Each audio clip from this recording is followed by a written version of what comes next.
আসসালামু আলাইকুম, আমি আনিসুল ইসলাম। আপনাদের সবাইকে স্বাগতম জানাচ্ছি ছোট্ট এই ভিডিও বার্তায়। আগামী 2রা ডিসেম্বর আমি যাচ্ছি university of information technology and science ইউআইটিএসে। তো সেখানে আমরা কম্পিউটার সায়েন্সের বিভিন্ন বিষয় নিয়ে কথা বলবো, আড্ডা দিব, কেরিয়ার গাইডেন্স সম্পর্কে আলোচনা হবে, সেখানে হায়ার স্টাডি সম্পর্কে আলোচনা হবে, সফটওয়্যার ডেভেলপমেন্ট সম্পর্কে আলোচনা হবে। আপনাদের নানা অজানা প্রশ্নের উত্তর দেওয়ার চেষ্টা করবো ইনশাআল্লাহ। অবশ্যই ধন্যবাদ জানাতে চাই ইউআইটিএসের কম্পিউটার ক্লাবকে এরকম একটি সেমিনারের অর্গানাইজ করার জন্য এবং আমার অনলাইন স্টুডেন্টদের কাছে যাওয়ার একটা সুযোগ করে দেওয়ার জন্য।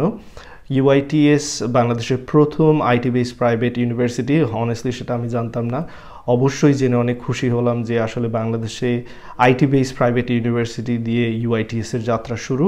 সো অবশ্যই এটা প্রশংসার যোগ্য এবং তাদের মোটোটা আসলে আমার খুবই ভালো লেগেছে, future will be better than the past. Really motivational speech there, so আপনাদের সাথে দেখা হবে ইনশাআল্লাহ। সবাই ভালো থাকবেন, সুস্থ থাকবেন। আসসালামু আলাইকুম।